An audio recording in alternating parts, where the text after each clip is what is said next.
그동안 잠시 쉬고 있던 우리 홍순빈 아나운서가 이번 사연 소개해드리겠습니다. 네, 그 한 할아버지가요 하천에서 어떤 계속 서성이는 모습을 이제 보여서 확인이 됐는데요. 그 모습 보면서 설명해드리도록 하겠습니다.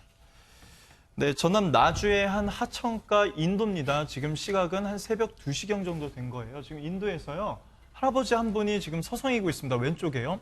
잠시 후에 이 CCTV 시야에서 할아버지가 사라지더니 5분 정도 있다 다시 할아버지가 이 시야 안으로 들어온 겁니다.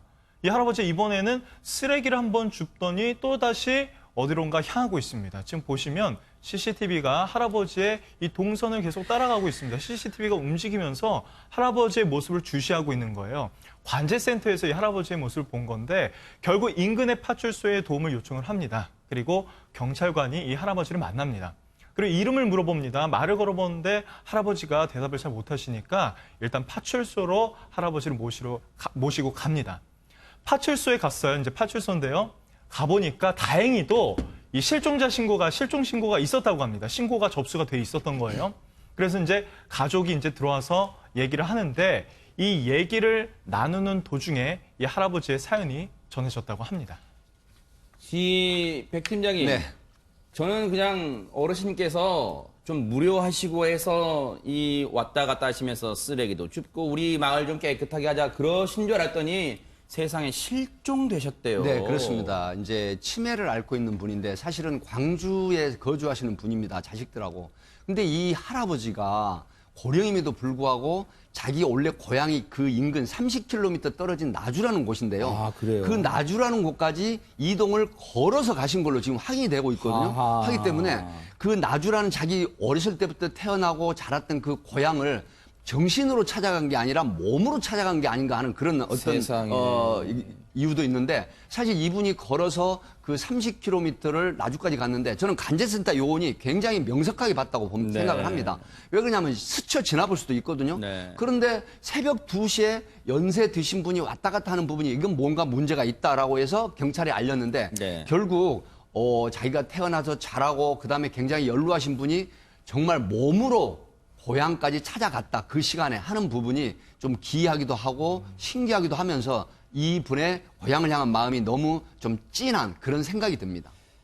광주에서요. 광주광역시에서요. 인근에 있는 나주까지 거리가 30km 이게 중요한 게 아니라요. 물론 30km 정말 대단한 거리입니다. 그런데 자신의 고향 뭔가 여기에 지금 가슴이 한 곳에 찡해요. 이 아흔이 되신 분이에요. 아흔이 넘으신 분인데 이 기억을 가지고 고향을 찾아오셨다며 30km를 걸어서요. 혹시 이 어르신의 마음, 이 머릿속에는 대체 어떤 생각이 있으셨을까 추정을 해볼 수밖에 없는데 최명기 원장님의 얘기 한번 들어보시고 이어가 보도록 하겠습니다. 첫 번째로 치매가 굉장히 심한 상태가 되면은 그 시간을 갖다 혼동하기도 하고 그래요.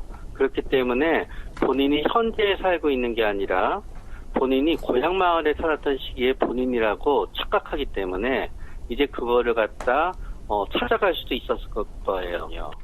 그러고 나서 또 다른 측면에서는 의도적으로 고향 마을을 찾아간 것은 아닌데 치매가 걸리게 되고 길을 잃게 되고 그러다가 보면은 본인한테 낯익은 길을 갖다 자기도 모르게 따라가게 되거든요.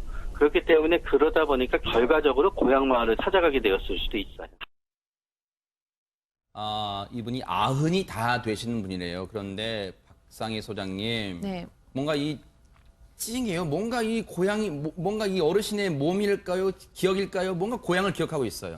그러니까 이제 치매가 진행이 되면 치매는 기억력 감퇴가 굉장히 증상이지 않습니까? 네. 그런데 그 기억이라는 것이 최근 일어난 일부터 사라지는 경우가 많습니다. 그러니까 최근 것부터 사라지고 맨 마지막에 예전 것이 남는 거죠. 그러니까 이제 치매를 걸리신 분들이 굉장히 예전 얘기를 많이 하세요. 기쁨도 예를 들어서 내가 첫 아이를 낳았을 때 기쁨, 그 아이를 유치원에 들어줘 줬을 때의 기쁨, 뭐 이런 것들을 많이 하시고 아픔도 예를 들면 내가 아이를 낳았는데 유산했다. 뭐 이런 경우에는 정말 평생이 한이 돼서 그 얘기만 하시는 경우도 많고요. 네. 어렸을 때 얘기도 많이 하시는데 인간은 이제 누구나 다 귀소 본능이 있지 않습니까? 네. 그런데 그런 고향을 마음에 푸는 마음으로 현재의 기억은 없어졌지만 그래도 내가 내 마음속에 인지는 떨어졌지만 마음은 살았기 때문에 마음속에 있는 고향으로 그러니까요. 거의 본능적으로 가신 것이 아닌가라는 생각이 듭니다. 사실 안타까워요, 인철 변호사님. 저희가 이 치매 어르신 얘기 자주 해드리지만 늘 이렇게 얘기가 나오고 있습니다. 치매가 다른 사람의 얘기가 아니고 저도 사실 굉장히 가까운 지인 중에 한 분이 치매에 걸리셨거든요. 아. 굉장히 사회활동도 열심히 하시고 머리도 명석하신 분인데